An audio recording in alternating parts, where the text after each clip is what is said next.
Hello everyone, welcome to my Turning Red review. Turning Red is a movie made by Pixar and was distributed by Disney, because Disney bought Pixar forever ago. It's been like 20 years? I don't know. As long as I can remember, Pixar's been under the Disney thumb.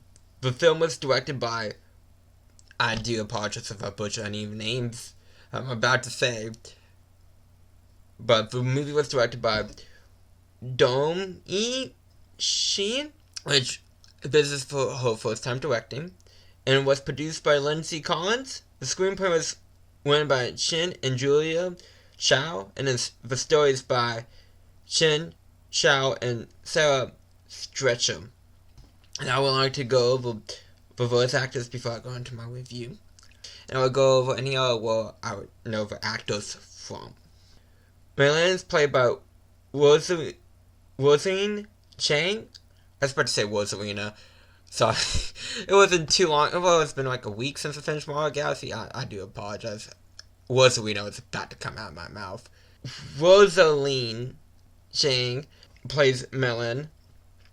Ming is played by Sandra Oh, who also plays Sun Park in American Dragon Jake Long, and Vice Principal Gunpei in The Princess Diaries.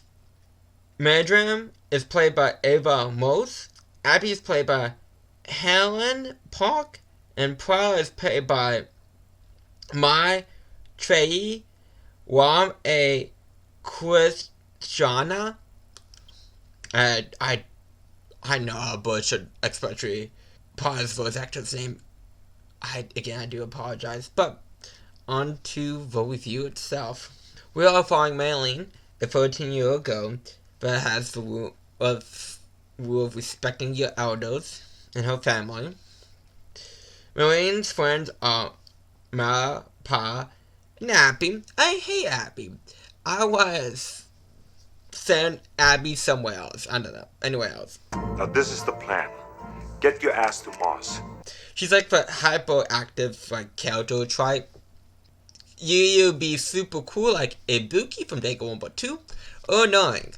But it's on the annoying side of that. But Power is pretty cool. She reminds me a lot of Raven from Teen Titans.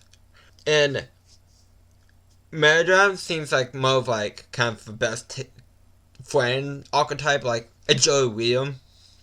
So she's pretty cool too.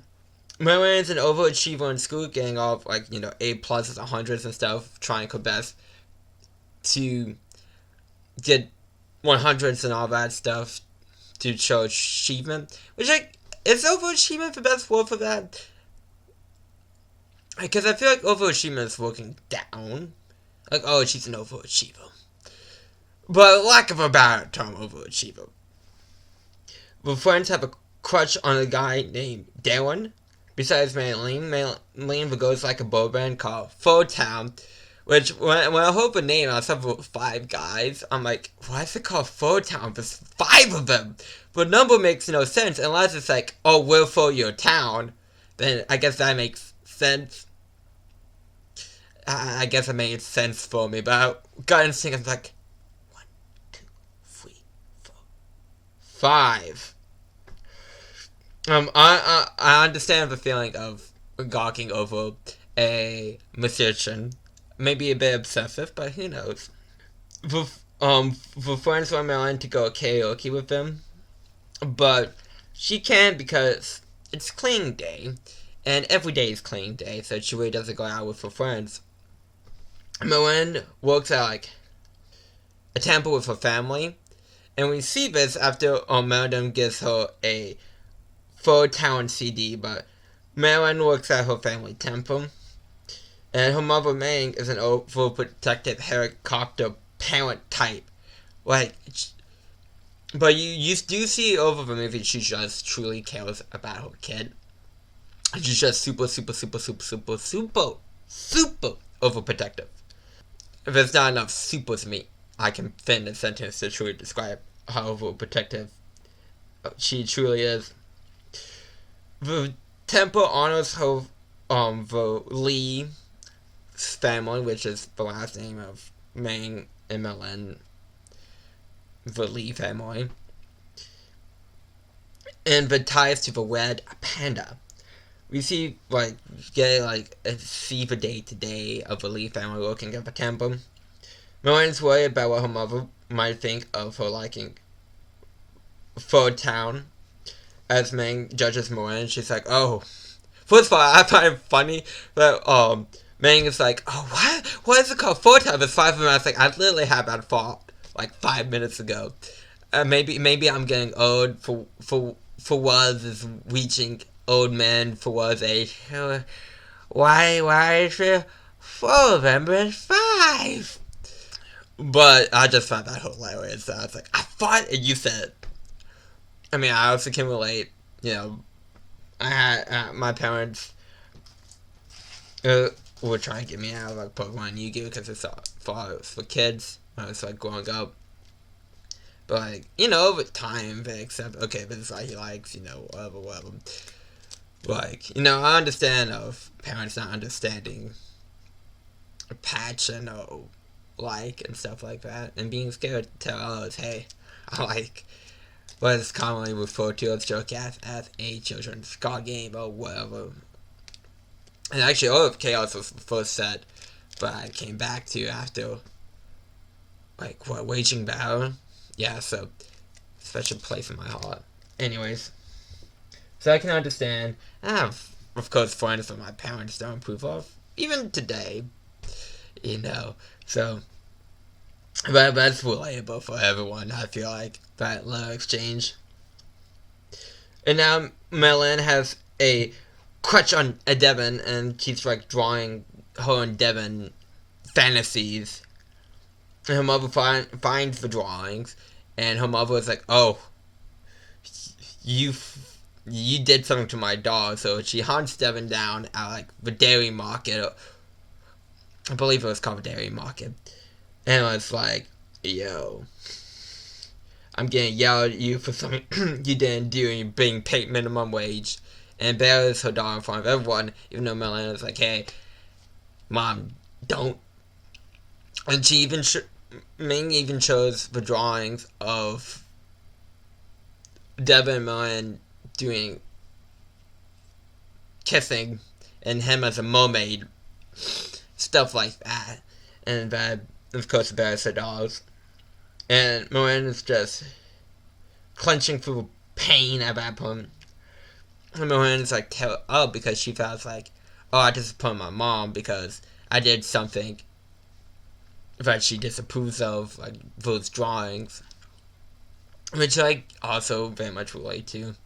I feel like personally, it's something I'm trying very hard not to do so much because I put a lot of pressure on myself, because I feel like a lot of people have high standards for me, because whether they mean to do it or not, whether people mean to do it or not, they do put a lot of pressure on me. So it's just I put more pressure on myself than what I feel like more people do.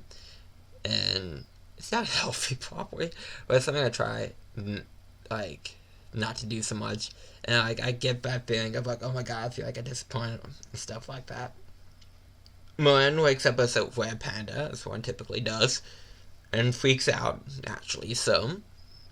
Moen yells at her mom for the first time, but her mom doesn't find out about her red panda form. She just thinks that her daughter is having her period, which she was prepared for that moment. There are so many different types of pads and all that stuff. She unless she was just prepared. Gotta appreciate the preparedness above anything else. After Moen comes down in bed, she becomes human again. Moen tries to stay calm at school. And Moen is getting bullied for what happened with Devon. Ming is watching her dog throughout the school day, which causes Moen to transform, because, she doesn't become calm. Uncalm, if you will. Into the giant red panda. And then we get a chasing Moen running from her mom. And then Ming catches up to her dog, and then we get an explanation of why this 13-year-old turned into a red panda. His ancestor wanted to be a white panda to protect her family, and that trait got passed down. It's so weird sometimes. Like how Saiyans stop having tails after actually really one generation of having sexual relations with humans. Guess it was a recessive trait. We also learned that the next when moon is when they can do a ritual to seal the red panda and spill into any object. And strong emotions equal panda, more panda equals horror ritual. Marianne struggling to keep the panda in and is hiding until the next red moon. Her friends show up to her house, and Marianne accidentally shows that she's a red panda to her friends. And Full Town comes to Toronto. That's where this film takes place. Toronto, Canada in 2002. I would never have known it was 2002 if I didn't see that on the Wikipedia page as I was looking who worked on this movie. I'm just saying, I would have never have guessed the age. I mean, I guess boy bands would have been the key because, that's when boy bands were super popular. Like NSYNC, Backstreet Boys, and stuff like that, but, what's Backstreet? I don't know my boy bands. But anyways, all I know is gonna be me. Photon comes to Photon, a week before the red moon, and Milan's friends help her stay calm. But I'm sorry. When Milan finds out that Ming doesn't like her, it's so funny to me. It's just one of the things you say, like Milan says that without probably thinking, it's like, my mom doesn't like you, so quite she doesn't. I'm sorry, I love the delivery of it well, and it's very good. Milan proves that she can control the red panda to her parents via various tests. One with a bunch of cute kittens. Milan wants about her friends keeping her calm. She says, "Oh, it's my parents to make her mom happy." And it's like, because, her mom disapproves of her friends, so it's like, oh no, it's not my friends, it's you. Ming doesn't want her daughter to see Full Town because she doesn't think it's music and stuff like that. A bunch of delinquents make music. But Ming's mom's on the way because Moran was on the news because a giant red panda running through town would make the news. Moran almost killed a bully with a dodgeball because he was being a joke. Boned through his hair. That dodgeball did. Now I feel like I'm Yoda. Bone for the... I can't do Yoda voice. I'm not even trying. I know I can. And then the game plans on lying to the parents to go see Full Town because nobody's parents will let them see Full Town or help them pay for the ticket. So they decided to use the red panda to make money for tickets, Merchandising! I can't believe I've used for that clip in two reviews, but here we go. And then Ming misses having her doll around as we see one makes money. And this is when I DM'd one of my friends who is Canadian. I'm like, I'm pretty sure turning red is the first time I'm seeing paper Canadian money. And I got a bit of a crash course on the Canadian currency about the toonie and the loonie. That's basically kind of it. But I was like, I've learned something today. And it's all thanks to turning red. You learn something new every day. But the bully wants to throw a birthday party with Melon as, the panda, because, you want to get that N, like the super N thing at your birthday party. Melon agrees to the birthday party for 200 Canadian dollars, which is about 144 USD currently at the time of recording of this video. I don't know why I smiled though. And gave a thumbs up like, if it's incorrect later on, please don't be like, actually, it's now 200 Canadian dollars equals 300 USD. I guess.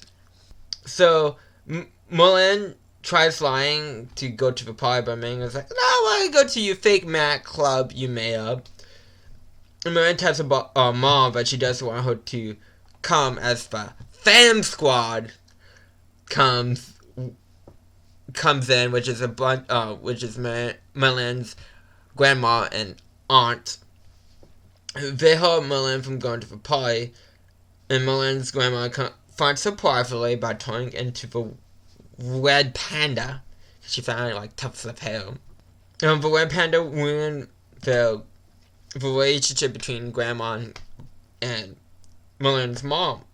Mulan shows up to the party. It's not, the classic pillow technique, but worked so well for early on in Battle City flashback. To go to the party, she shows up in like the red panda costume, because after hearing her grandma warn her about transforming, she's like, I don't want to transform. But Mulan wear pandas for her friends because they want to go see Pho Town. And the party was a blast. Ming finds out that her daughter is a capitalist. Mulan is worried that Mulan will go back to being a squirrel once she gets rid of the red panda.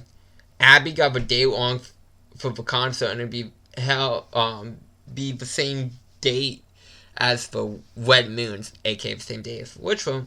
Mulan tackles the bully after he talked trash about her and her family, and that bully should be the full body cast ventilator, because there's no way the only thing he got was maybe two scratches, a bit rough up hairband.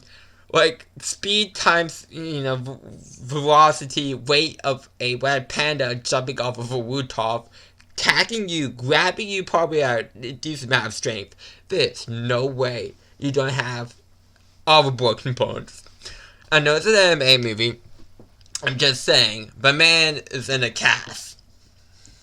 If his hair boned up from a dodgeball throw. I'm just saying. Anyways, Ming sees her daughter on the attack.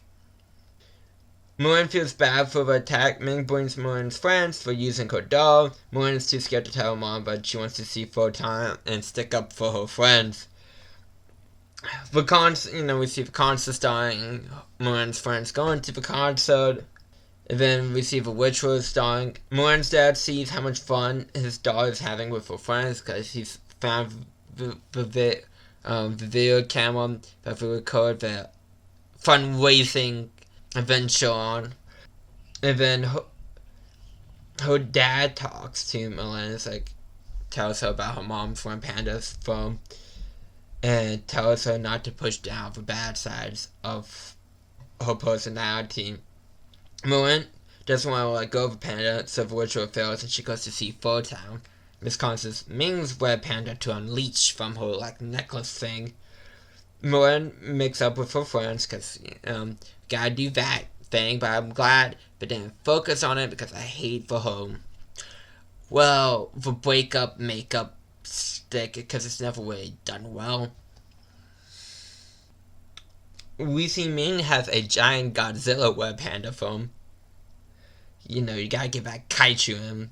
Everyone sticks up to her mom to do ritual on Ming. Or they tried to do the ritual. If the family, aka the aunt and grandma, become red pandas, even though they might be stuck as red pandas, it's a quick throwaway line, but don't focus on too much to help save the mom. And then Mulan helps her mom, they go to, I guess, for lack of a term, spirit realm, world, I don't know what to call it. The Panda Realm? No, I call it the Web Panda Realm. Well, she gets to interact with her mom and realizes her mom felt the same way about her grandma being overprotective, trying to be perfect for her. She realized she feels the same way if it make up. I like the gag of her mom's where pandas down in the digital pad.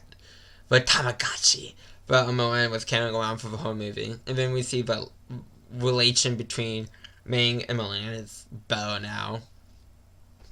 So life is good. So So this movie is a good movie. I really like it.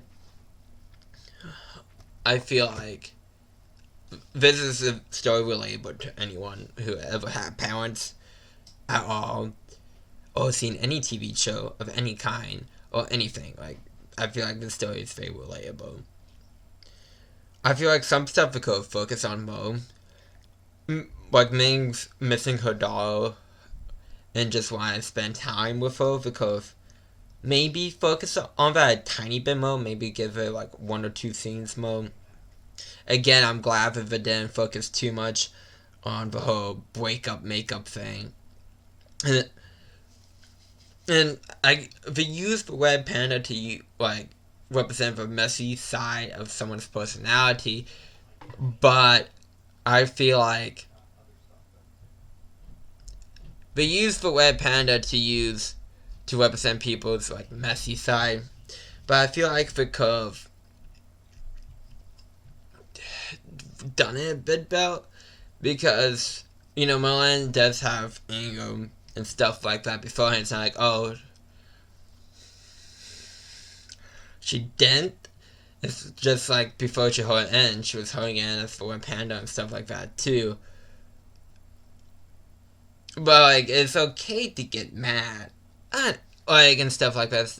It's not healthy to suppress it, which is a good message. But does it get clarity when we see that in human form? No, because the red panda represents like letting that feeling out. So no, not really. So again, the red panda does represent the like uglies, not really ugly side, I guess more messy side of a person's personality, and things about be more free and stuff like that. But I love the animation. It's very expressive, like very, very expressive. The only thing I think doesn't look too good is when they do like the sparkly, like cute eyes. Like, oh my god, that's so cute. I feel like that looks a bit more plaster on and less natural with how the animation is, personally. But other than that, I mean, it's a very solid movie. Like, I honestly thought this movie came out in 2001 with how much people were talking about, saying, this movie is trash, blah, blah, blah. I was like, I didn't realize the movie didn't even come out yet. So, that's what you get for listening to people on PANDA. But, for, like, all the controversy and talking online about, like, this movie ain't that special and stuff like that, I just think it's a bit silly, because people are like, oh, this movie is horny. And it's like, is someone going through puberty and understanding those feelings, and stuff like that.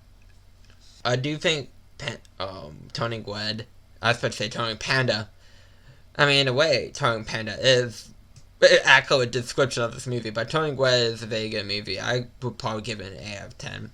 So, thank you all for coming out. If you like this movie, give it a thumbs up.